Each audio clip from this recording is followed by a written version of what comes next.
Kecelakaan tunggal terjadi di kawasan Senayan, tepatnya depan Hotel Mulia, Tanah Abang, Jakarta Pusat. Kecelakaan maut yang melibatkan satu mobil Mercedes-Benz itu terjadi pada Kamis, tanggal 16 Desember tahun 2021, sekitar pukul 23.45 waktu Indonesia Barat.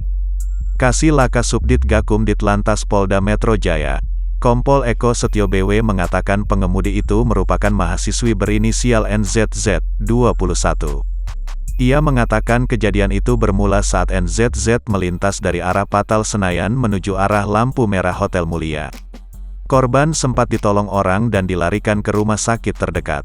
Namun, nyawa NZZ tak tertolong. Meninggal di rumah sakit, ditolong orang dibawa ke RS Minto Harjo di rumah sakit enggak tertolong. Jenazah sudah dibawa pulang sekarang, pungkasnya.